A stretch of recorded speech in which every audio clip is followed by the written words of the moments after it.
Kwa hiyo mpendwa msikilizaji wetu, mahali popote ulipo na mahali ambapo unasikia sauti hii, unaweza kushangaa hii sauti inatokea wapi. Hakika baada ya kufukuzwa pale sokoni na watu kusema ya kwamba tunawapigia kelele, tuliona ni vema tuweze kuja kanisani mahali watu tunaabudia, na ili kwamba tuweze kufanya ibada pamoja pale, na pia tuweze kufundisha neno la Mwenyezi Mungu kama ilivyo katika maandiko, na ili kwamba watu ambao wanasikia sauti hii kutoka manyumbani mwao wapate kubarikiwa pamoja nasi tunapoangalia neno la Bwana. Na ningependa ili kwamba niwaalike tupate kuomba, kisha tuweze kuendelea na mafundisho. Tunaomba. Baba yetu ishe mahali pa juu mbinguni, jina lako litukuzwe. Asante kwa sababu ya neema zako na fadhili zako. Bwana, umetujalia neema na wakati kama huu, na ili kwamba tuzidi kuangalia ujumbe wa mwisho duniani.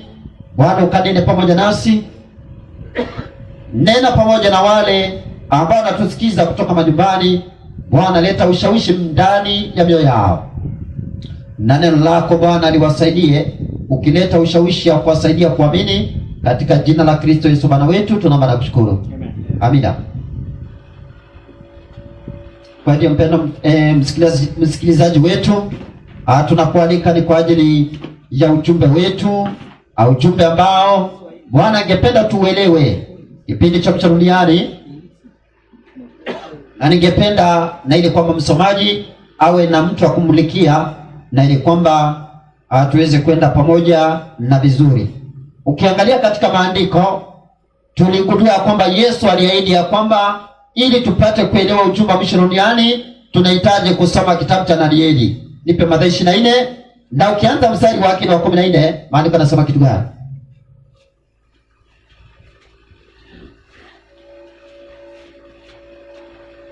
Mathayo 24 na mstari wake wa 14, maandiko yanasema kitu gani msomaji? Biblia inasema, naam, tena habari njema ya ujumbe. Msomaji. Tena habari njema ya ufalme. Soma tu Biblia vile inasema. Maandiko yanasema tena habari njema ya ufalme itahubiriwa katika ulimwengu wote. Maandiko yanasema inafaa ihubiriwe dunia mzima, hata katika maeneo haya, kuwa ushuhuda kwa mataifa yote, na si lazima watu waamini. Maandiko yanasema itakuwa ni ushuhuda tena kwa mataifa yote. Hapo ndipo ule mwisho utakapokuja. Kwa hivyo kabla ya mwisho wa dunia hii kufika, Yesu akasema habari njema ya ufalme inafaa kwenda dunia mzima, na ipate kuwa ni ushuhuda kwa mataifa yote. Sasa Yesu akasema habari hizi njema za ufalme tunafaa tuzipate kwenye kitabu gani? Mstari wake wa 15, basi hapo mtakapoliona chukizo la uharibifu. Yesu akasema wakati tutapata kuona chukizo la uharibifu lile lililonenwa na nabii Danieli. Ati limenenwa na nani? Na nabii Danieli. Yesu akasema hilo chukizo la uharibifu litakuwa limenenwa na nabii Danieli. Limesimama katika patakatifu. Ndiyo, asomaye na afahamu. Atakayesoma kitabu cha Danieli ndiye ataweza kufahamu.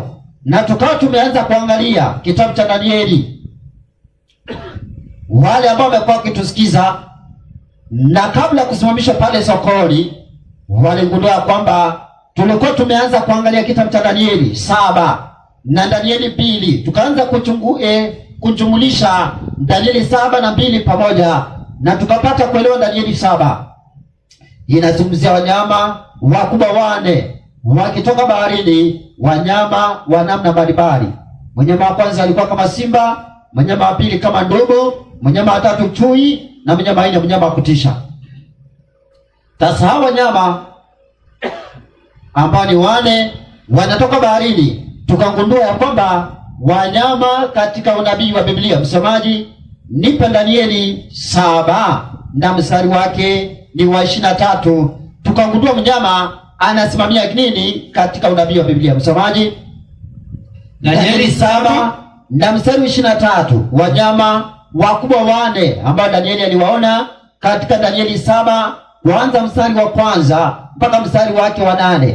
Danieli akaambiwa hao wanyama wanasimamia nini? Mnyama mmoja anasimamia kitu gani? Twende habari 7:23 kitabu cha Danieli, Biblia inasema na iseme, akanena hivi, huyo mnyama wa nne atakuwa ni mfalme wa nne juu ya dunia. Asante. Kwa hiyo Danieli akaambiwa hao wanyama wakubwa wane ambao umewaona, mnyama akiwa peke yake anasimamia ufalme duniani. Kwa hiyo maana ya mnyama ni ufalme, lakini hizo falme tukaona zinatoka katika bahari. Bahari inasimamia nini? Kitabu cha Isaya 17 na mstari wake na 12. Isaya 17 na 12, maandiko yanatuambia hao wanyama wanatoka baharini. Bahari inasimamia kitu gani? Nipe habari. Isaya 17 na mstari wake na 12. Msomaji wangu nisomee. Isaya 17 mstari wa 12. Barikiwa. Haya. Uvumi wa watu wengi. Maandiko yanasema uvumi wa watu wengi wanavuma kama uvumi wa bahari. Kwa hiyo watu wengi katika Biblia wanafanishwa na bahari. Endelea. Ndiyo. Gurumo ya mataifa na mataifa wanaoguruma kama gurumo ya maji mengi. Tulia. Kwa hiyo mataifa wanafanishwa na maji mengi, watu wengi wanafanishwa na bahari. Kwa hiyo tunapozungumzia bahari tunasimamia watu wengi katika mataifa. Kwa hiyo falme hizi ni falme zinatokea mahali kuna watu wengi. Na tukaona mnyama wa kwanza ni ufalme wa kwanza kulandia ambaye unafanishwa na simba. Na tukaona ufalme wa kwanza ambaye unafanishwa na simba ni ufalme wa Babeli. Msomaji, Yeremia 50:17. Msomaji, Yeremia 50 na mstari wake wa 17, tukagundua ufalme wa kwanza unafanishwa na Babeli. Msomaji, nipe habari. Yeremia 50 mstari wa 17. Mstari wa 17, Biblia inasema hivi, na iseme, Israeli ni kondoo aliyetapanywa. Twende. Simba amemfukuzia mbali. Yeremia anasema ati simba ndiye amefukuzia mbali, ametawanya Israeli.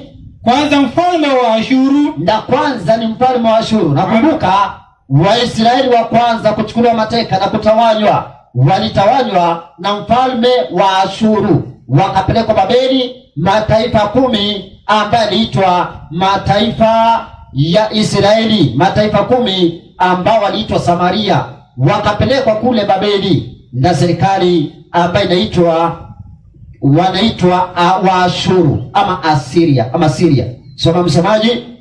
Mfalme wa Ashuru amemla. Twende. Na mwisho Nebukadneza huyu. Na baadaye Yuda, mataifa mawili ambayo ilikuwa ni Benjamini na taifa lingine Yuda, wakachukuliwa mateka, wakatawanywa, wakatapanywa na mfalme ambaye anaitwa Nebukadneza. Msomaji. Naendelea kusema mwisho Nebukadneza. Msomaji. Mwisho Nebukadneza huyu ndio mfalme wa Babeli, mfalme wa Babeli amemvuja. Asante. Tulia pale yake. Tulia msomaji. Kwa hiyo maandiko yanatuonyesha kwamba serikali ya Babeli ndio serikali ya kwanza kutawala dunia. Inafanishwa na simba. Na ukitaka kujua ni ukweli, ukisoma Yeremia 4 na mstari wake wa 6 mpaka wa 7, maandiko yanatuonyesha kwamba simba ndiye anaangamiza mataifa. Nipe habari msomaji. Yeremia 4 mstari wa 6 mpaka wa 7. Barikiwa. Yeremia 4 mstari wa 6 mpaka 7. Msomaji, na mahali unasikia nimekwambia utulie, unatulia hapo bila kuongeza. Twende. Yeremia 4 mstari wa 7 inasema, 6 inasema twendeni bendera. Twekeni bendera kuelekea Sayuni. Maandiko nasema twekeni bendera kuelekea Sayuni. Kimbieni mpate kuwa salama. Mungu akaambia wana wa Sayuni wakimbia wapate kuwa salama. Msikawie. Ndio. Kwa maana mtaleta mabaya kutoka upande wa kaskazini. Na maangamivu makuu. Mungu akasema ataleta maangamivu makubwa. simba ametoka katika kichaka chake. Maandiko yanasema maangamivu ambayo anakuja ni simba, ndiye analetwa, ametoka katika kichaka chake, ndiye aangamize mataifa. Ndiye aangamizaye mataifa. Sasa msomaji, soma kile kimeandikwa, usiongeze maneno yako.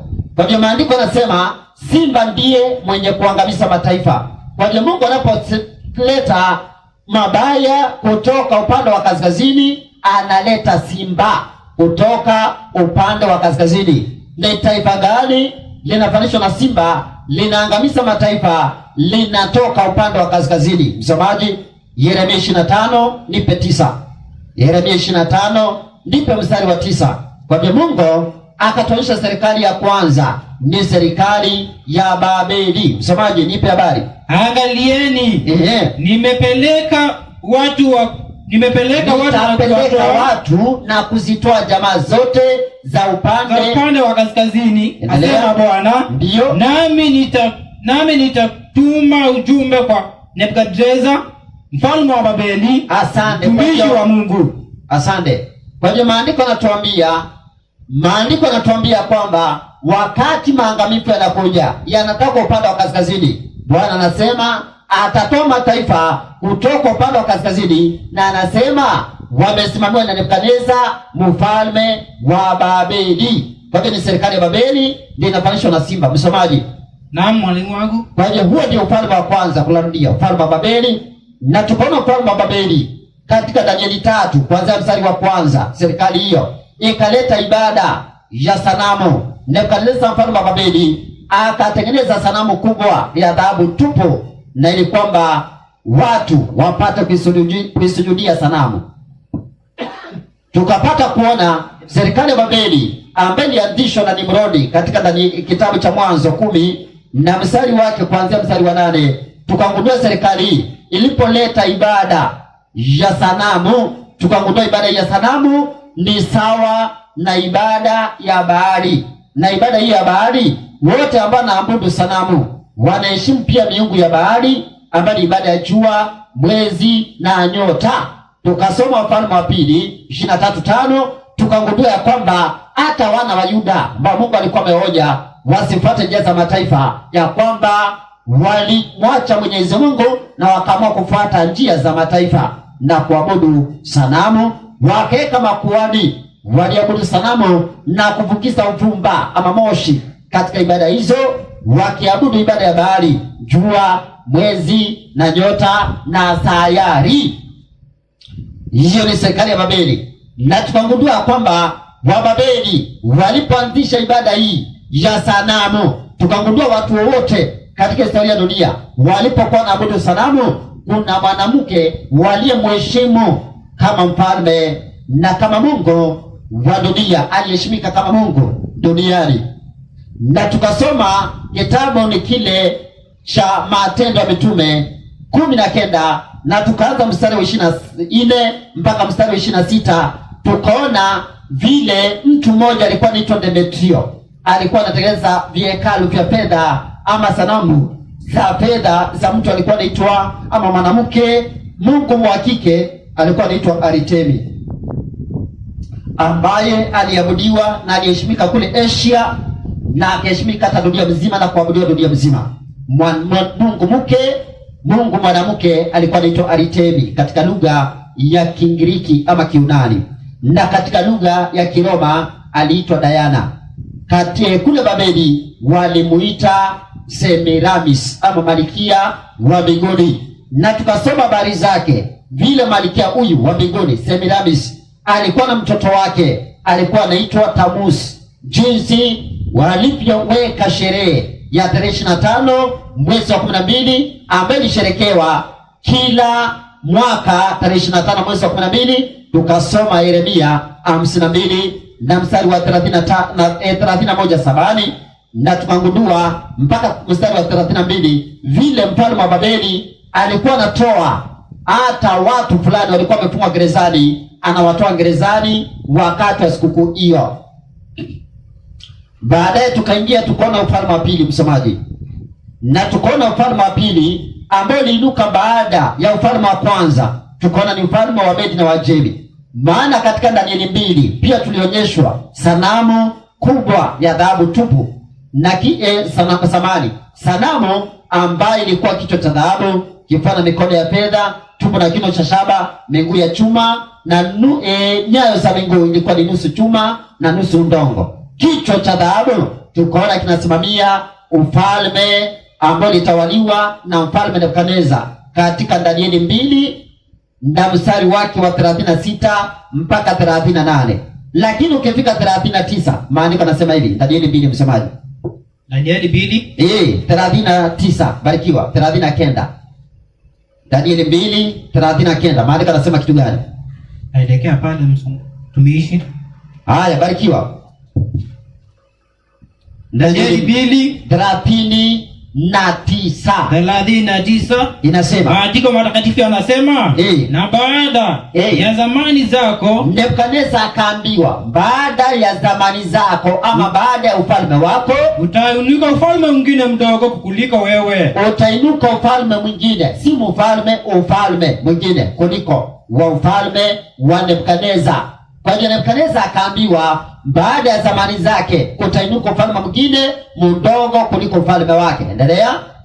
Na ufalme mwingine wa tatu wa shaba, endelea, utakao itawala dunia yote. Soma. Na ufalme wa 4 utakuwa na nguvu mfano wa chuma. Tulia. Kwa hiyo tunaona kutainuka ufalme 4 duniani. Kwa hiyo baada ya ufalme wa Babeli kukainuka ufalme wa pili mdogo kuliko ufalme wa Babeli. Maana ufalme wa Babeli ulikuwa ni kichwa cha dhahabu. Ina maana ya kwamba ufalme wa Babeli uchumi wake ulikuwa umeimarika, maana fedha ina dhamana kidogo kuliko dhahabu. Sasa ufalme wa pili ulipoinuka, uliinuka kwa njia gani? Tukasoma Danieli 5:25 na tukangundua ufalme wa pili ni ufalme wa Wamedi na Waajemi. Uliinuka wakati ama baada ya Nebukadneza kuacha kutawala, kukainuka mtoto wake alianza kutawala katika ufalme wa Babeli, aliitwa Belishaza. Akatengeneza karamu kubwa, akaita watu kusherekea pamoja naye, wakanywa pombe, divai, wakatumia vyombo vya hekalu la Mungu kunywa pombe. Sasa walipotumia, wakati walikuwa wanaendelea kunywa pombe na divai, kiganja cha mkono kikakuja kikaandika ukutani, mene, tekeli na peresi. Na ni kwa sababu walimdharau Mungu, wakanywa pombe, wakatumia vyombo vya hekalu la Mungu, wakasifu miungu ya dhahabu, fedha, miti na mawe, wakasifu miungu ya kutengeneza na mikono, yaani miungu ya sanamu. Msomaji na mtumishi, 5:25 kitabu cha Danieli 5:25 Danieli. Danieli 5:25 maandiko yanatuambia yale maneno yaliandikwa ukutani, mene, tekeli na peresi, anasema nini? Na inasema hivi, twende. Na maandiko yaliyoandikwa ni haya gani? Mene, ndio, tekeli na peresi. Safi. Ndio msomaji, endelea kusoma. Na tafsiri ya maneno hayo ni hii. Na tafsiri ya maneno ambayo alikuwa ameandikwa ni hii. Mene, ndio, Mungu ameuhesabu ufalme wako na kukomesha. Sasa Mungu akaleta ufalme wa Babeli, akauhesabu, akauleta katika kipimo, akaamua kukomesha. Soma. Tekeli, ndio, umepimwa katika mizani, nawe unaonekana kuwa umepunguka. Sasa mfalme Belishaza akaletwa katika mizani, akapimwa, akaonekana amepungua. Kama vile wanadamu wanavyotembea siku ya leo, Bwana wanahitaji kuelewa kwamba Bwana anawaleta katika kipimo chake, anawaleta katika standard ya kuwapima wanadamu, na anawaleta katika mizani. Anaangalia, je, mienendo yao ni sawa na mapenzi ya Mungu? Endelea kusoma. Peresi, ndio, ufalme wako umegawanyika. Ufalme wa Babeli ukagawanyika, na umepewa Wamedi na Waajemi. Ufalme wa Babeli ukaishia pale, na Mungu akaupatia ufalme wa Babeli Wamedi na Waajemi. Kwa hivyo serikali ya pili kuinuka duniani ikawa ni serikali ya Wamedi na Waajemi. Wamedi na Waajemi, mataifa mawili, taifa la Wamedi na taifa la Waajemi, wakashikana, wakatengeneza serikali moja. Ukisoma mstari wa 30, mfalme wa kwanza katika serikali hiyo baada ya kuteka Babeli alikuwa ni mfalme Dario. Nipe habari. Usiku huo Belshaza Belshaza mfalme wa Kaldayo ndio akauawa. Soma. Na Dario Mmedi akaupokea ufalme. Wa kwanza kupokea ufalme ule alikuwa ni Dario Mmedi, akapokea ufalme kutoka katika Babeli na akatawala dunia nzima. Msomaji. Naye umri wake ulikuwa na miaka 62. Tulia pale. Kwa hivyo serikali ya Wamedi na Wajemi ikaingia kutawala dunia. Tukasoma Danieli 11 kuanzia 1 vile Mungu aliamua kudhibitisha ama kumdhibitisha Dario mfalme wa Medi na Wajemi katika serikali yake, na baadaye Mungu akasema kutainuka mfalme mwingine wa pili, wa tatu na wa nne katika serikali hiyo ya Wamedi na Wajemi, na watatoka upande wa Wajemi. Mfalme wa kwanza alitoka katika Wamedi, lakini wafalme wale wengine watatu walitoka katika Wajemi. Na wafalme wengine walipoinuka, mfalme wa mwisho katika Wajemi alikuwa tajiri kuliko wote. Msomaji, nipe habari usikie.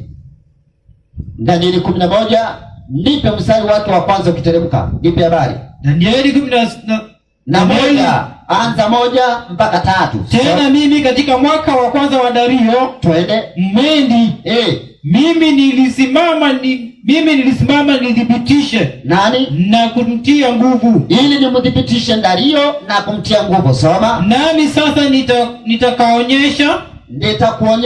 nitakuonyesha yaliyo kweli. Soma. Tazama, nitasimama wafalme watatu. Watasimama, msomaji. Watasimama wafalme watatu Wajemi. Ndio. Naye mfalme wa 4 atakuwa tajiri kuliko hao wote. Mfalme wa 4 atakuwa tajiri kuliko wale wengine wote.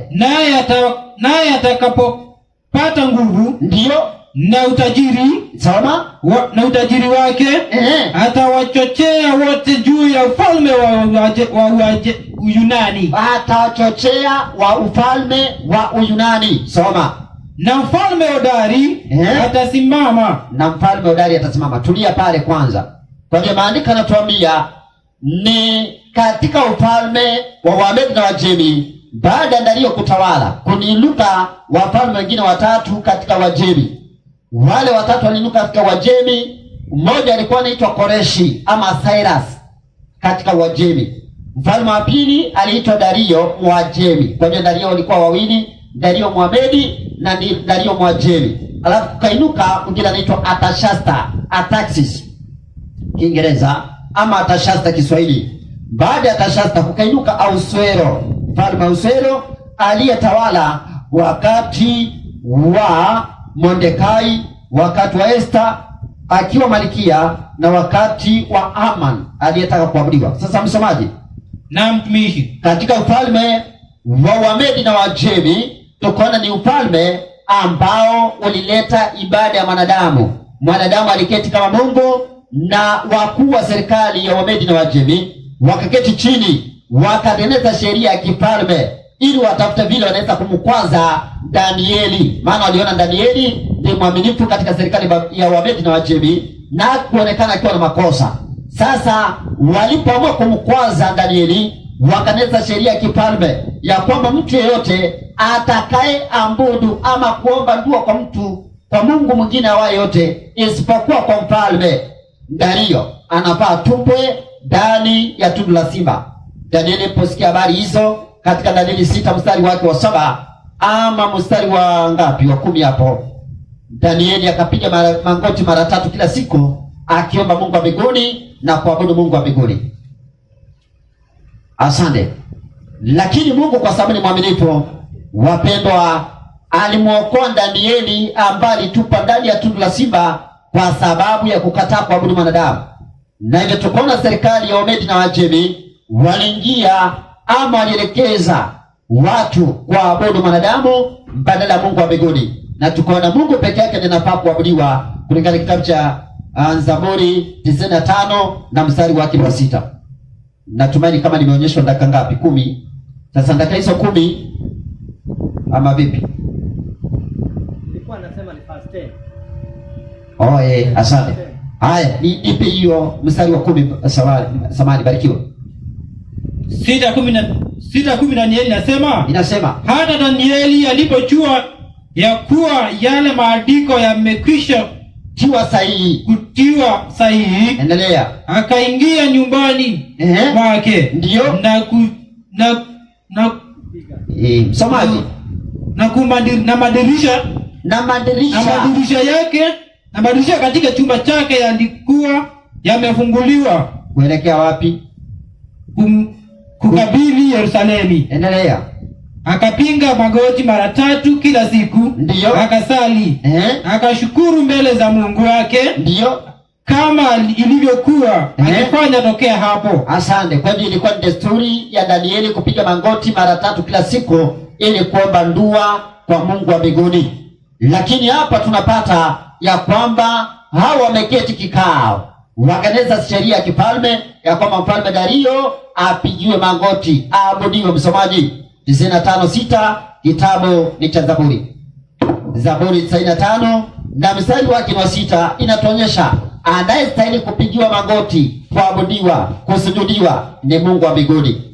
Ndio maana ukisoma Matendo ya Mitume 10, nimekwambia Zaburi 95:6.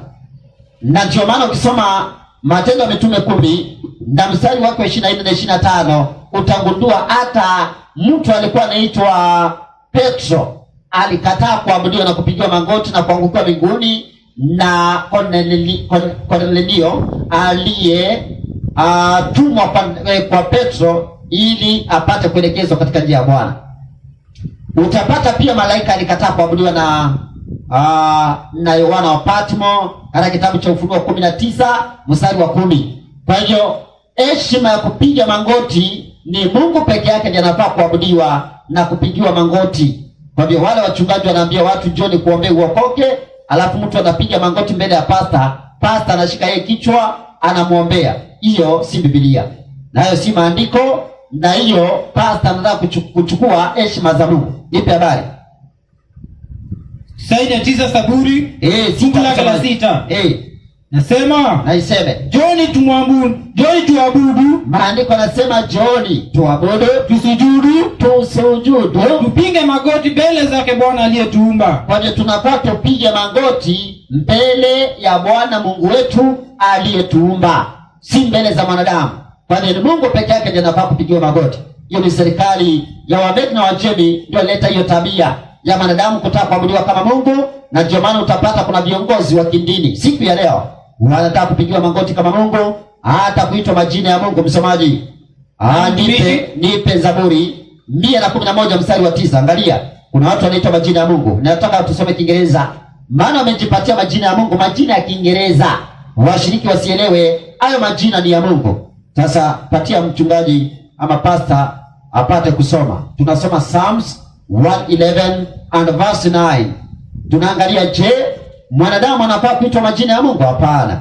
Lakini siku ya leo wanadamu na viongozi wa kidini wameamua kuchukua heshima za Mungu na kuabudiwa kama Mungu, na wengine kuchukua mamlaka za Mungu. Nipe habari.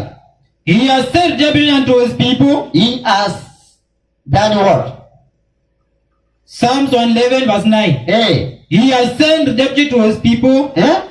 He has sent redemption unto his people. Ametuma wokovu kwa watu wake. He has commanded his covenant forever. Ameamuru angano lake liwe la milele. Holy and reverent is his name. Ati holy and reverent is his name. Ni jina lake. Kwa hivyo jina la Mungu anaitwa holy. Kwa hivyo kisikia mtu anaitwa his holiness, yaani anataka kujifanya ni mtakatifu, ama anaitwa his holiness, na mwingine anaitwa reverent, huyu anataka kujifanya Mungu. Kwa hivyo ni Mungu peke yake ndiye anafaa kuitwa reverend, his holiness.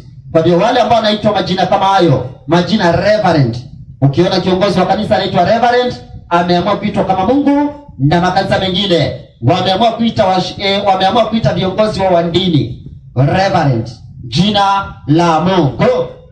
Jina lingine Yesu amekataa wanadamu wakiitwa. Nipe habari Mathayo 23, nipe kenda. Matthew 23 and verse 9. Nipe Kiingereza tu, maana amejipatia majina ya Kiingereza, washiriki wa kawaida wasielewe. Kwa hivyo jina reverend, jina la Mungu, hakuna mwanadamu anafaa kuitwa jina hilo. Matthew 23 and verse 9 inasema kitu gani? Matthew 23 verse 9. Ni serikali ya Wamedi na Wajemi peke yao, serikali ya kipagani ndio aliweka wanadamu akaanza kujitukuza kama Mungu na kuabudiwa na kuchukua mamlaka za Mungu. Msomaji, nipe habari. Bible says, and call no man your father upon the earth, and call no man father upon the earth, for one is your father, who is where? Which is in heaven. Who is in heaven. Asante. Kwa hiyo maandiko nasema usiite mtu father hapa duniani, for one is your father who is in heaven. Lakini leo utasikia watu wakiitwa father. Mungu amekataa mwanadamu wa kawaida kama mimi na wewe akiitwa father, maana wamejiita majina ya Kiingereza father. Unasikia Father Mutisia, yani yeye ni father, yeye ni baba wa nani? Lakini maandiko yanasema kiongozi wa kanisa ama mtu yeyote katika masuala ya kiroho hafai kuitwa father, lakini katika masuala ya kimwili tuko na wazazi tunaweza kuita baba ama father, kulingana kitabu cha Ibrania 12 na mstari wake ni wa 9. Aweka Biblia ya Kiingereza kando. Ibrania 12:9 inakubali ya kwamba baba, tuko na baba wazazi wa kimwili, lakini katika masuala ya kiroho tuko na baba mmoja, baba wa roho zetu, ndio tunafaa kumuita father, only father. Nipe Mathayo usikie, Yohana nzuri, achana na hiyo Ibrania, watu watasoma nyumbani. Nipe kitabu gani nimesema?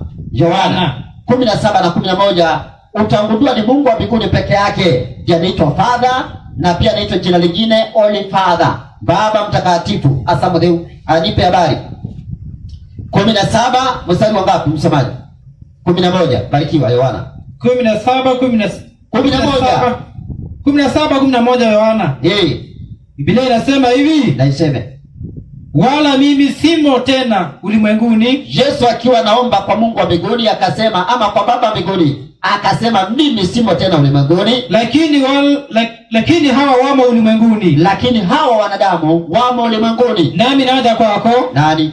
Baba mtakatifu. Ati nani? Baba mtakatifu. Ati nani? Baba mtakatifu. Kwa hivyo mbinguni kuna mtu ambaye anaitwa, ama kuna Mungu anaitwa Baba mtakatifu, anaitwa only father, Asamodeu. Lakini duniani wanadamu wameamua kuchukua hata majina ya Mungu, wanaitwa only father ama baba mtakatifu, kutaka kujitukuza kama Mungu na kupewa heshima za Mungu. Sasa msomaji, ufalme wa pili wa tatu ndio tunaangalia kwa ufupi kisha tumalize. Ufalme wa tatu lini kwa duniani? Ukiangalia Danieli 11 na mstari wa 3 mahali tulisoma. Mimi nataka usome Danieli 8. Danieli 8. Tumeona Danieli 11 na ukiteremka mpaka mstari wa 3 tuliona mfalme wa tatu mfalme wa mwisho kutawala, aliyekuwa tajiri kuliko wote, na wakati ule ndio mfalme alikuwa mtu alikuwa anaitwa Haman, aliyekuwa mkuu katika serikali ile ya Wamedi na Wajemi. Tuliona hata yeye alitaka kuabudiwa kama Mungu. Kwa hivyo ina maana ya kwamba serikali ya Wamedi na Wajemi walitaka kuabudiwa kama Mungu. Wanadamu waliketi kuabudiwa kama Mungu, walitaka heshima za Mungu, walitaka kupewa mamlaka ambazo zinamstahili Mungu peke yake. Ndio maana Haman alitaka kuabudiwa, ndio maana Dario alitaka kuabudiwa, na ni katika serikali moja ya Wamedi na Wajemi. Lakini mfalme wa mwisho alikuwa anaitwa Ahasuero, alipotafuta kupigana na wa Yunani ama Wangiriki wakashindwa, kukainuka mfalme hodari katika Wangiriki akashinda serikali ya Wamedi na Wajemi. Nipe Danieli 8, nipe mstari wa 20, kisha nipe 21 usikie. Danieli 8 20 na 21. Barikiwa. Biblia inasema, ndio yule kondoo mume msomaje tu vizuri. Yule kondoo mume ndio uliyemwona, yule kondoo mume uliyemwona, soma, mwenye pembe mbili, aliye na pembe mbili, hizo ndizo wafalme wa Wamedi na Wajemi. Maandiko yanatuambia kondoo mume, maana ufalme wa Wamedi na Wajemi pia unafanishwa na kondoo mume katika Danieli 8. Kwa hivyo ufalme wa Wamedi na Wajemi unafanishwa na kondoo mume aliye na pembe mbili, pembe moja wa Wamedi, pembe nyingine wa Wajemi. Baada ya serikali ya Wamedi na Wajemi, nini ingine iliinuka? Endelea kusoma. Na yule beberu mwenye manyoya mengi, soma, ni mfalme wa Yunani. Msomaji, usisome Biblia ukiwa na mambo yako kwa kichwa. Soma Biblia kile kimeandikwa. Na yule mbeberu aliye na manyoya mengi, soma, ni mfalme wa Uyunani. Ni ufalme wa Uyunani. Kwa hiyo ufalme wa tatu kutawala dunia unaitwa ufalme wa Uyunani. Kiingereza inaitwa Grecian Empire. Ufalme wa Ungiriki ama Uyunani. Kiswahili ambacho ni sanifu ni Uyunani. Kiingereza inaitwa Grecian Empire. Grecian Empire, serikali ya Ungiriki. Sasa hii serikali ya Uyunani ama Grecian Empire, serikali ambayo iliinuka kutawala dunia miaka ya 331 mpaka mwaka wa 168, serikali ya Uyunani ikaanza kutawala dunia. Ilianza kutawala dunia mwaka wa 331 kabla ya Kristo Yesu mpaka mwaka wa 168 kabla ya Kristo Yesu. Na serikali ya Wajemi, Wamedi na Wajemi walianza kutawala mwaka wa 539 mpaka mwaka wa 331 kabla ya Kristo. Na serikali ya Babeli walianza kutawala dunia mzima kuanzia mwaka wa 605 mpaka mwaka wa 539 ama 39. Sasa hii serikali ya Uyunani, kwa ufupi tu msomaji, waleta tabia gani duniani? Alafu nimalize. Waleta tabia gani duniani? Serikali ya Uyunani ambayo iliinuka duniani kama serikali ya tatu. Maana hata Danieli 2 ukisoma mstari wake wa 39 ilituambia serikali ya pili itainuka na serikali ya tatu itainuka kutawala dunia nzima. Msomaji, na hiyo ni serikali inafanishwa katika Danieli 2, inafanishwa na tumbo na kiuno cha shaba. Na katika Danieli 7 inafanishwa na mnyama anaitwa chui. Anaitwa chui aliye na vichwa vinne.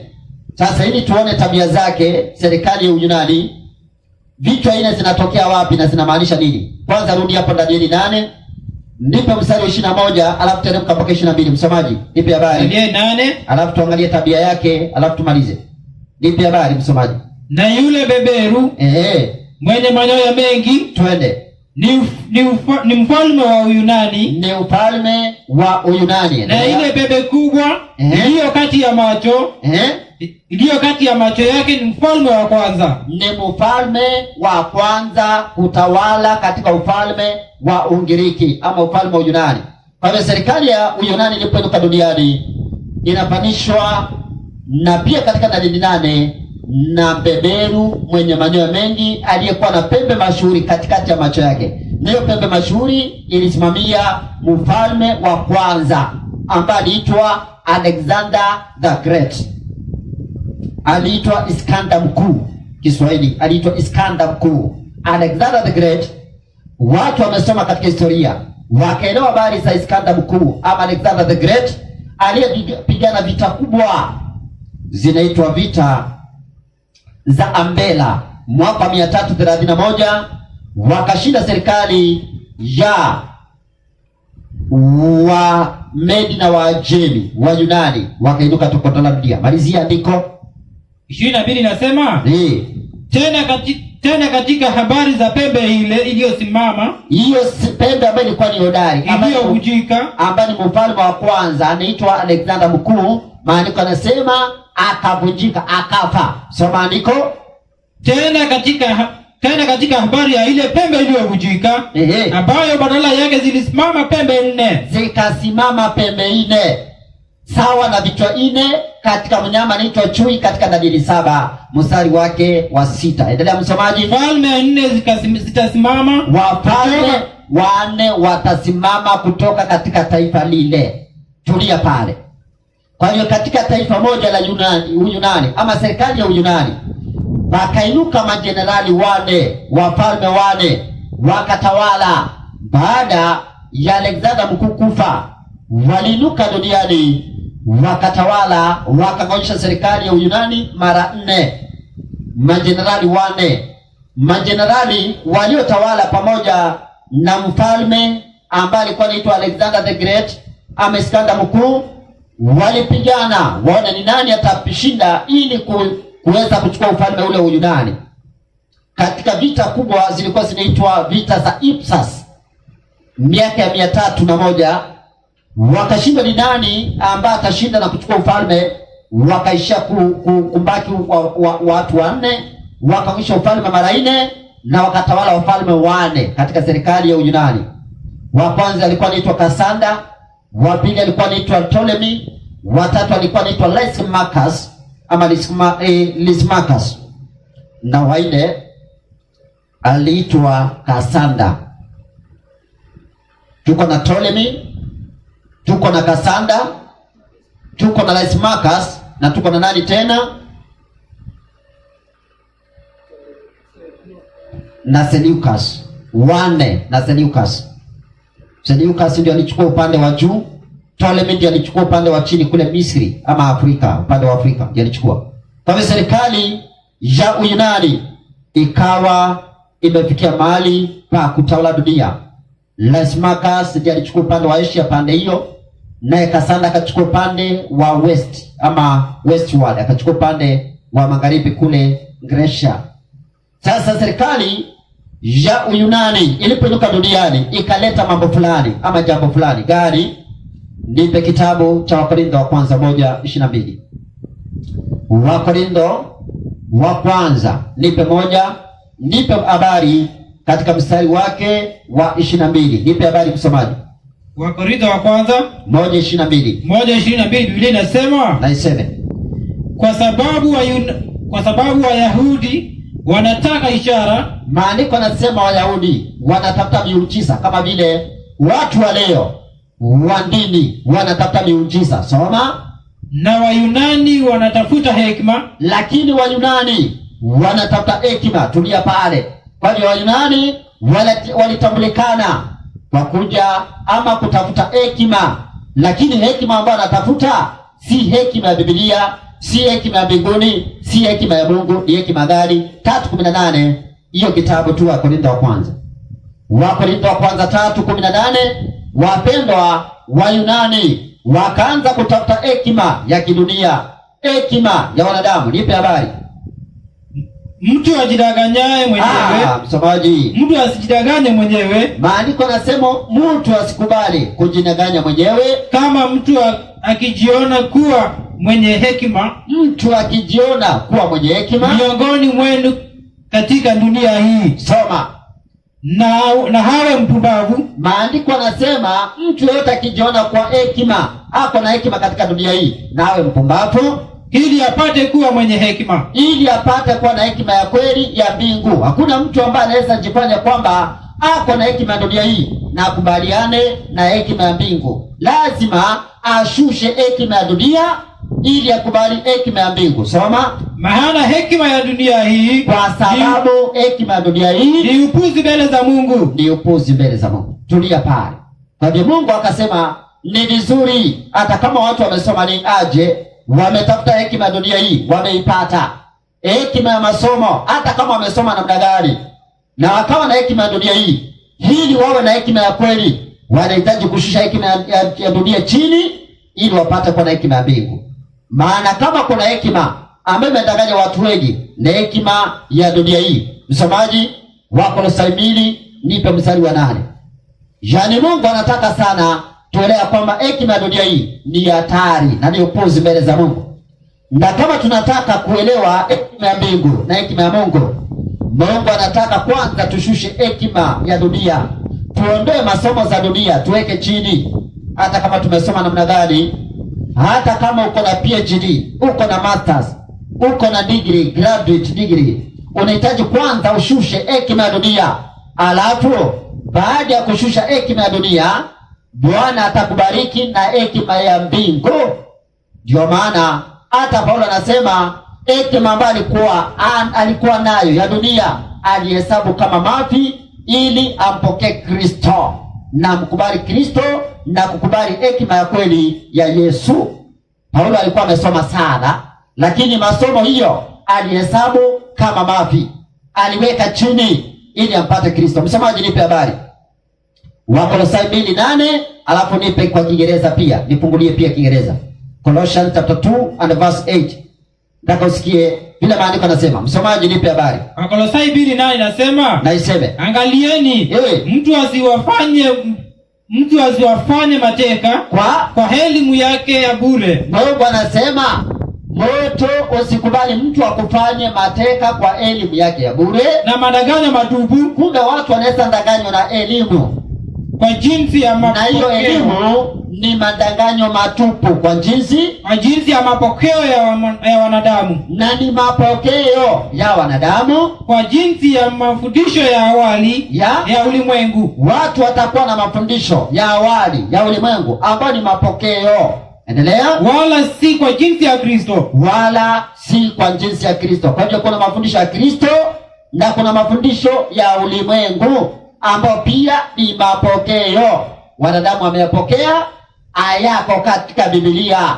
Ni mapokeo ya wanadamu. Msomaji, na hayo mafundisho ama elimu ya wanadamu ya dunia inaitwa aje kwa lugha nyingine, kwa Kiingereza? Nipe habari Kiingereza. Mpatie kipa sauti. Beware lest any man should spoil you through philosophy. Let any man spoil you through philosophy and the vain deceit. After the tradition of men. After the traditions of men. After the rudiments of the world and not after Christ. After the rudiments of the world and not after Christ. Kwa hivyo watu wengi wamejaribu kuinua filosofia inaitwa human reasoning. Yaani wanajaribu kuleta visababu kwa sababu ya jambo fulani, wanataka kutumia mawazo yao kupata kuinua filosofia ya dunia. Na watu wengi wameleta human reasoning above thus saith the Lord. Watu wengi wameenda wamesoma, hata viongozi wa kidini wameenda wamesoma, wamekuja na mapokeo. Badala ile elimu walikuwa wameenda kusoma ya kidini, badala iwasaidie kuelewa maandiko, wamekuja wakapiga Biblia, wakaipinga, wakaenda kinyume cha hiyo Biblia, wakaleta mafundisho ambayo ni mapokeo, si mafundisho ya Biblia. Kwa mfano, msomaji, na mtumishi, unajua ni vizuri tuelewe. Kwa mfano, kuna watu ambao wameenda shule wakarudi wakisema hakuna Mungu. Unajua kulingana na Biblia, watu ambao wanasema hakuna Mungu au ni mapokeo, ni mafundisho ya dunia, ndio wameinuka wakasema hakuna Mungu. Unajua Farao ni mmoja katika watu ambao alisema hawamtambui Mungu na wajui kwamba kuna Mungu. Nipe 5:2 usikie. Ni Farao. 5:2 kitabu cha Kutoka. Kitabu cha Kutoka 5:2. Unajua Farao alimdharau Mungu, akasema yeye hamtambui Mungu, yeye hajui kwamba kuna Mungu, lakini kila akilikiona aligundua kumbe kuna Mungu. Nipe habari usikie. Farao ndiye alikuwa mmoja wa atheist, watu ambao waliamini hakuna Mungu. Nipe habari. 5:2 kitabu cha Kutoka. Watu wanakuja na mapokeo ya wanadamu, yani zinaitwa rudiments of the world. Nipe habari. Farao akasema, Bwana ni nani hata nimsikilize? Farao akauliza, Bwana ni nani hata nimsikilize? Msomaji, na kuwapa Israeli ruhusa waende zao. Soma. Mimi sijui Bwana. Akasema, mimi simjui Bwana, wala sitawapa Israeli ruhusa waende zao. Tulia. Kwa hivyo Farao alimdharau Bwana, akasema mjui Bwana, amtambui na atambui kwamba kuna nani? Kuna Mungu. Hiyo ni fundisho moja liko duniani. Watu wameamini ya kwamba hakuna Mungu, na sababu ambazo wanapeana ni sababu ambazo hazina msingi. Ni sababu hazina msingi. Na ndio maana ukisoma Zaburi 53, nipe moja usikie. Mungu akasema wale ambao wako na elimu kama hiyo ya dunia, mapokeo ya wanadamu, mapokeo ambayo ilikuwa ni watu tangu kitambo, ni after the rudiments of the world, mafundisho ya ulimwengu, mapokeo ya wanadamu. Wapendwa, maandiko yanasema hiyo ni hekima ya kidunia. Watu wameenda wamesoma, wakawa na masomo ya dunia, lakini ikawadanganya ya kwamba hakuna Mungu. Muulize dunia iliumbwa na nani? Muulize alitoka wapi? Wataanza kukuambia ati mwanadamu akuumbwa, alievolve. Wakaleta theories, zinaitwa evolution theories, zinaitwa andidi. Unajua theories ni andidi, mtumishi?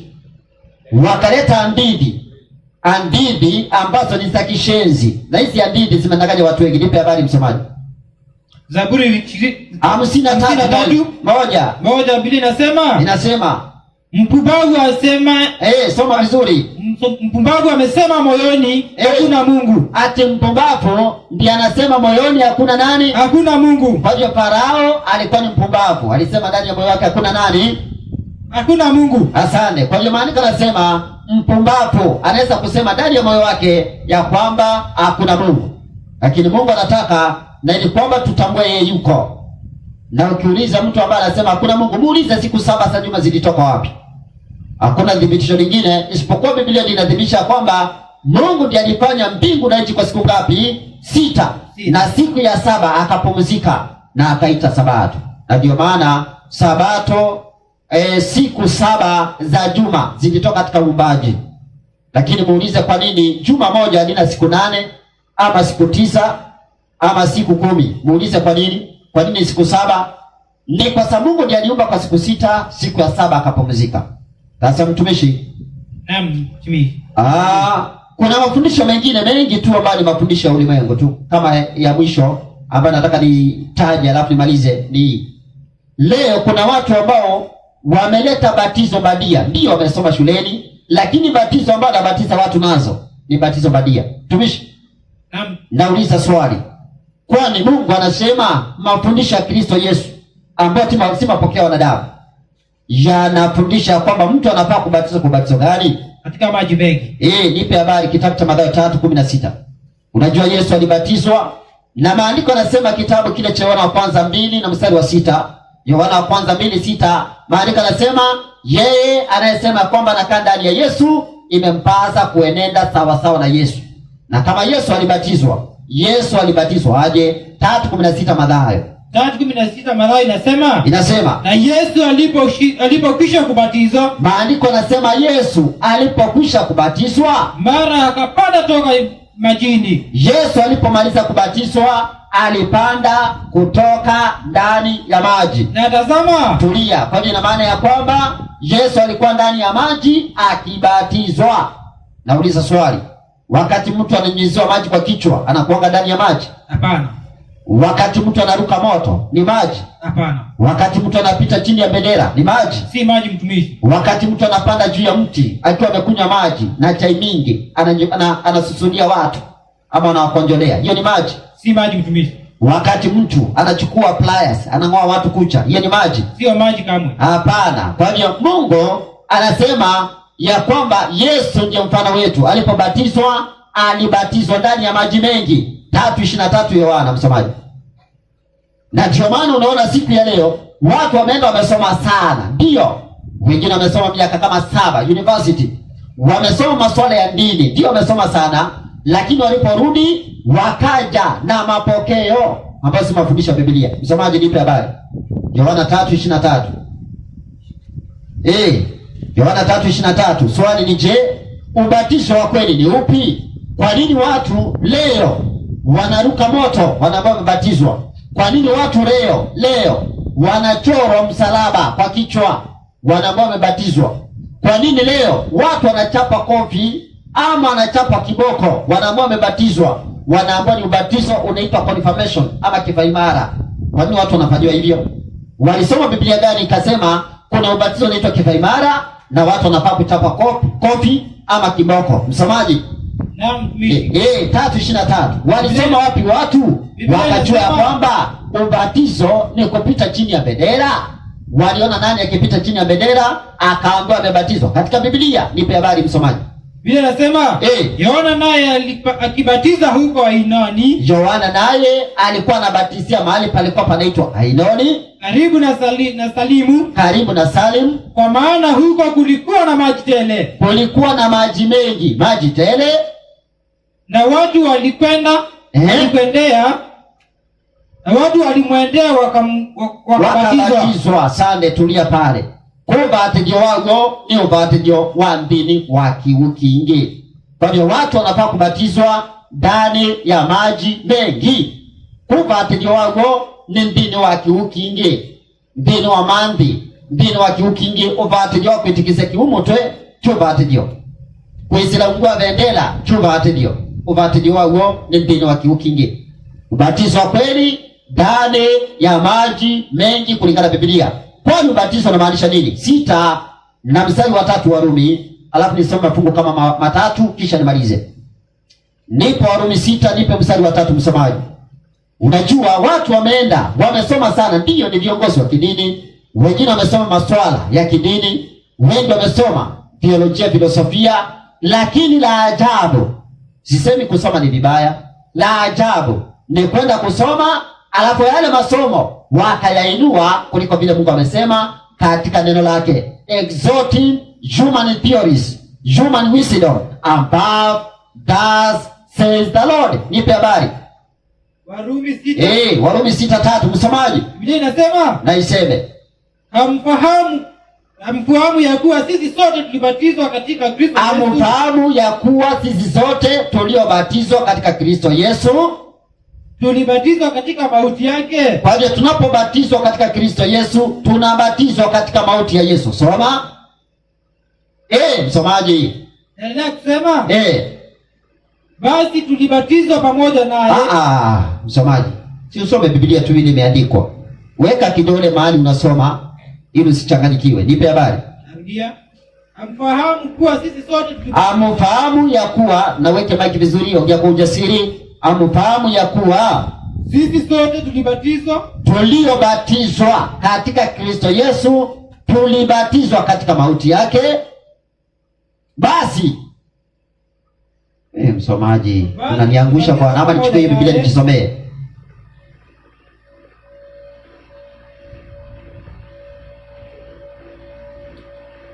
Basi amfahamu ya kuwa sisi sote tulibatizwa katika Kristo Yesu. Sisi sote tuliobatizwa katika Kristo Yesu tulibatizwa katika mauti yake. Kwa hiyo tunapobatizwa tunabatizwa katika mauti ya Kristo. Endelea. Basi tulisikwa pamoja naye kwa njia ya ubatizo katika mauti yake. Kwa hiyo ubatizo ni kuzikwa. Kwa hiyo tunapobatizwa tunazikwa kwa njia ya ubatizo. Kwa hiyo ubatizo ni neno, maana yake inamaanisha immersion. Tunazikwa kama vile Yesu alikufa akazikwa, nasi tunakubali kufia dhambi na tunazikwa pamoja na Yesu kusudi kama Kristo alivyofufuka katika wafu, ili kama vile Yesu alivyofufuka katika wafu kwa njia ya utukufu wa Baba, ndio vivyo hivyo na sisi tuenende katika upya kwa uzima. Asante. Kwa hivyo Yesu angependa baada ya kutoka ndani ya maji tumekubali tumefia dhambi, tumezikwa ndani ya maji mengi, ishara ya kwamba tumeamua kuachana dhambi, tunakubali kuanza upya ndani ya Kristo na tunakubali kwa viumbe vipya. Ndio maana ukisoma Wakorintho, usisome wa 2:5-17, maandiko yanasema yeyote aliye ndani ya Kristo Yesu amekuwa kiumbe kipya, ya kale yamepita, tazama yamekuwa aje, yamekuwa mapya. Kwa hivyo wapendwa, Mungu anataka na ile kwamba tunapobatizwa tubatizwe ndani ya maji mengi, ishara ya kuzikwa, ya kwamba tumefia dhambi. Wakolosai 2:12. Wakolosai 2:12. Kwa hivyo tunapobatizwa tunazikwa. Na hivyo mtu hawezi nyunyizia maji kwa kichwa ambaye amezikwa. Mtu hazikwi kichwa peke yake. Unapozikwa unazikwa mwili wote. Nipe maandiko msomaji. Mkazikwa pamoja naye katika ubatizo. Maandiko yanasema mkazikwa pamoja naye katika ubatizo, na katika huo mkafufuliwa pamoja naye. Na katika huo ubatizo mkafufuliwa pamoja naye. Tulia pale. Kwa hiyo maandiko yanatuambia tunapobatizwa tunazikwa. Na Yesu alizikwa ndani ya maji mengi, nasi tunapobatizwa tunazikwa ndani ya maji mengi. Tunapotoka ndani ya maji tumekubali kuanza upya na ndani ya Kristo. Ndio maana Yesu alisema katika kitabu kile cha Yohana 3:3 ya kwamba mtu asipozaliwa mara ya pili kwa maji na kwa Roho haezi kuona ufalme wa mbinguni. Ndio maana tunapobatizwa tunazaliwa kwa maji, tunabatizwa ndani ya maji, tunaingia ndani ya tumbo la maji. Tunapotoka ndani ya maji, tumezaliwa upya na maji. Ndio maana hata kile kinazaliwa na yule ambaye anazaa, yule anazaa ndiye mkubwa kuliko kile ambacho kinazaliwa. Na ndio maana mtumishi, baada ya kuzaliwa upya ndani ya Kristo na tumezaliwa kwa maji, tunahitaji pia kuzaliwa kwa Roho. Kwa Roho, si mwanadamu anabatiza kwa Roho, tunabatiza kwa maji, lakini Mungu wa mbinguni anatubatiza kwa Roho. Nipe 2:37 kitabu cha Matendo ya Mitume. Matendo ya Mitume 2:37 mpaka 38. Alafu nisome mafungu mawili ya mwisho nimalizie pale. Nipe habari msomaji. Matendo ya Mitume nipe 2. Mstari wake ni wa 37 mpaka 38. Biblia inasema, safi, walipoyasikia haya wakachomwa mioyo yao. Watu waliposikia Injili, waliposikia ukweli uliohubiriwa. Unajua ukweli unapohubiriwa unachoma moyo wa mtu. Ujumbe wa kweli unachoma moyo, lakini ujumbe ambao unasema tu utabarikiwa, utaenda Marekani, utaenda London, hiyo hawezi kuchoma ndani ya moyo. Wakamwambia Petro na mitume wengine. Watu walipochoma ndani ya mioyo yao, wakaambia Petro na mitume wengine waliokuwa na hubiri, tutendeje ndugu zetu? Wakauliza, tufanyeje ndugu zetu? Kwa hivyo ukisikia Injili ya kweli inakuchoma moyo, si uende ukashtaki kama Mafarisayo vile walifanya. Waliposikia ujumbe wa Yesu unachoma, walienda kushtaki Yesu. Walipo Mafarisayo na Wayahudi waliokataa Yesu na wale waliposikia hata Stefano akihubiri, wakachoma mioyo yao. Katika kitabu cha Matendo ya Mitume 7 na kuanzia mstari wa 52 usisome. Walipochoma mioyo yao, walipiga Stefano mawe. Lakini hawa Wayahudi ambao walisikia Petro akihubiri, wakawa si sawa na wale ambao walisikia Stefano akihubiri. Wale walisikia Stefano akihubiri walikasirika, wakapiga Stefano mawe. Wengine wakasikia Yesu akihubiri, wakamkasirikia, wakaenda kumshtaki kwa serikali ya Roma, akauawa. Kwa hiyo ni watu ambao hataki ukweli ndio wanaenda kushtaki. Hakuna mtu wa Mungu ameenda kushtaki. Msomaji. Petro akawaambia, na Petro akawaambia, walipochoma mioyo yao, badala ya kwenda kushtaki na badala ya kupiga mawe mitume, wakauliza, tutendeje ndugu zetu? Tubuni mkabatizwe kila mmoja kwa jina lake Yesu Kristo, mpate ondoleo la dhambi zenu, nanyi mtapokea kipawa cha Roho Mtakatifu. Asante. Kwa hivyo maandiko nasema Petro walipouliza swali ile, wakaambia watu, tubuni mkabatizwe kila mmoja kwa jina lake Yesu Kristo, nanyi mtapata ondoleo la dhambi zenu na mtapokea kipawa cha Roho Mtakatifu. Kwa hiyo ni baada ya kuamini Injili, baada ya kusikia Injili ya kweli, unaamini, unabatizwa ndani ya maji mengi, na baada ya kutoka ndani ya maji, Mungu anakusamehe dhambi zako zote, alafu unapokea kipawa cha Roho Mtakatifu. Kwa hiyo mpendwa msikilizaji, unasikia Injili hii, ni baada ya kusikia Injili ndio unafaa kuamini, na baada ya kuamini unafaa kubatizwa. Baada ya kubatizwa unafaa ufanye nini? Uondolewe dhambi zako, na hata dhambi yoyote umeifanya, baada ya kuondolewa utapokea kipawa cha Roho Mtakatifu. Na ndio maana watoto wadogo hawafai kubatizwa, maana watoto wadogo hawezi kuamini, hawezi kujua nini kimefundishwa. Msomaji, Mathayo 19 msomaji. Mathayo 19 nipe 13.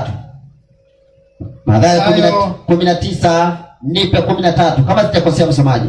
Mathayo 19. 13. Je, watoto wadogo wanafaa kubatizwa ama wafanywe nini? Mstari wake ni wa 13. Biblia inasema, nipe habari. Ndipo akaletewa watoto wadogo. Ndipo Yesu akaletewa watoto wadogo ili awaweke mikono yake juu yao na kuwaombea. Kwa hivyo watoto wadogo wanafaa kuwekewa mikono na kuombewa. Kwa hivyo ukiona kanisa lolote wanabatiza watoto wadogo, wanafuata mapokeo ya wanadamu, wanafuata mambo ambayo yalianzishwa na wanadamu, haiko kwa Biblia. Kweli mtumishi. Kwa hiyo watoto wadogo hawafai kubatizwa. Kweli. Kwa nini? Hawezi kuamini. 16:15 Marko.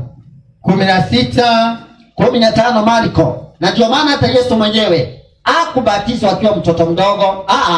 alipelekwa kwa mzee anaitwa Simon ama Simoni, akamwekea mikono yake na akamwombea Yesu akiwa mfano wetu.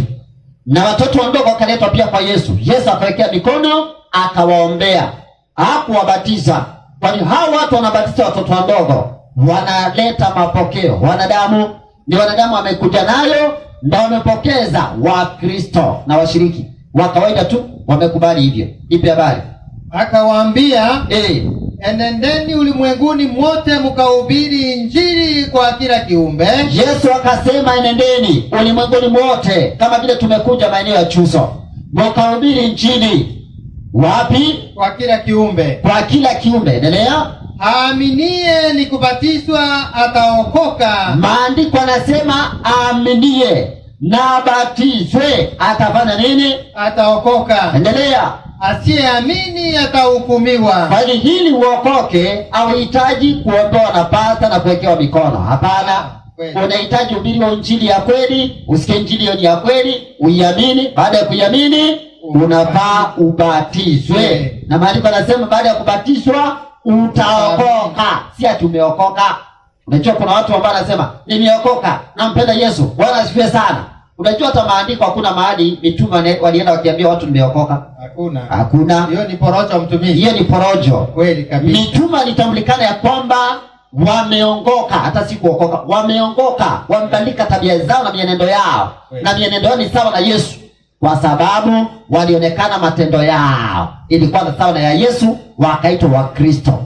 Si kama Wakristo wale wakora ambao wafuate Biblia, wanafuata mambo yao. Kila mtu ni pasta mtu.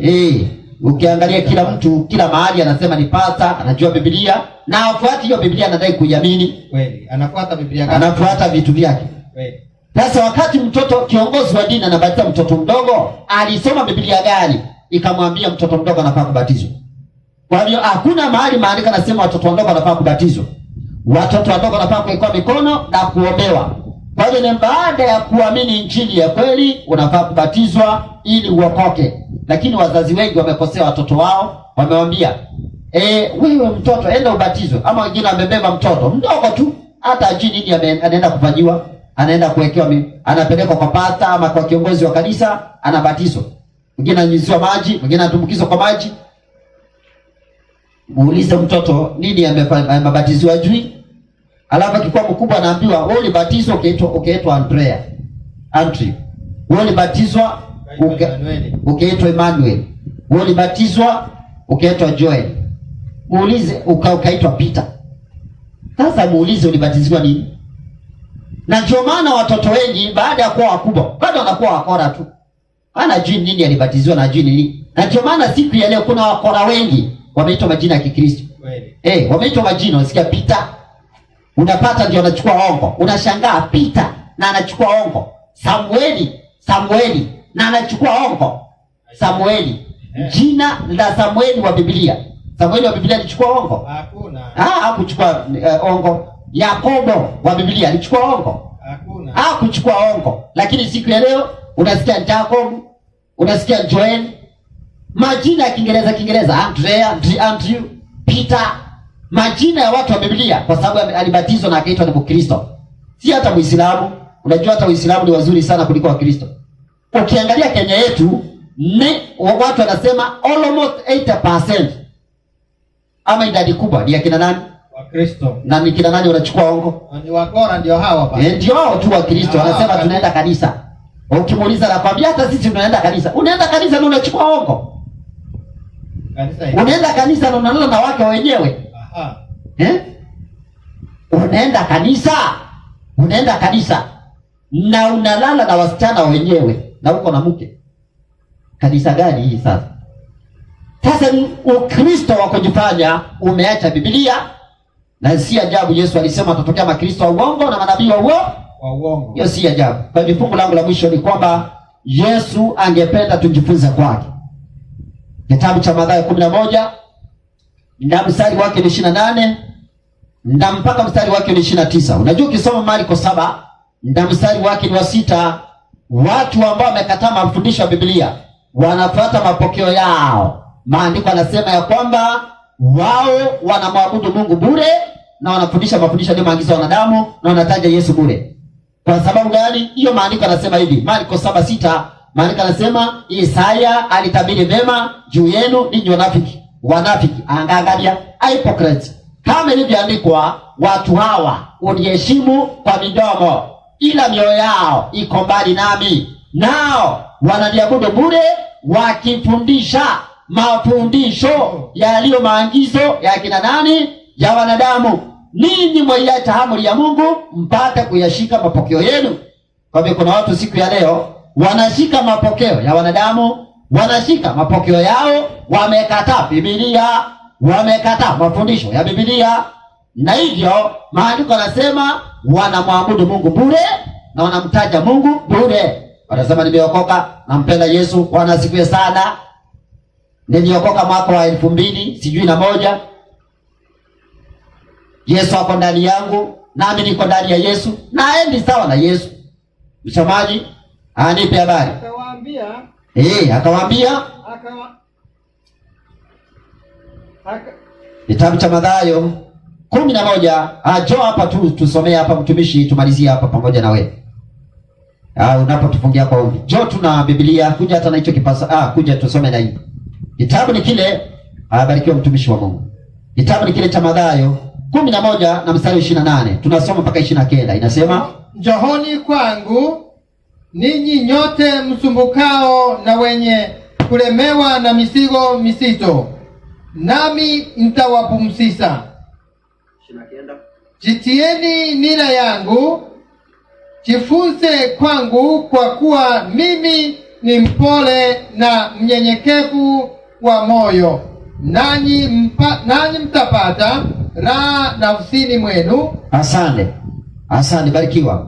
Tulia pale, maana ni utafungia kwa ombi. Kwa hivyo maandiko yanatuambia kwamba kwa kweli tunapaa tuja kwa Yesu na mizigo tulio nayo hata ya dhambi tumletee. Hekima ambayo tumejaribu kuinua kwa siku nyingi ya dunia tuachane nayo, tukubali mafundisho ya Biblia na mafundisho ya Kristo. Tuje kwake, tujifunze kwake, kwa sababu yeye ni mpole na mnyenyekevu wa moyo.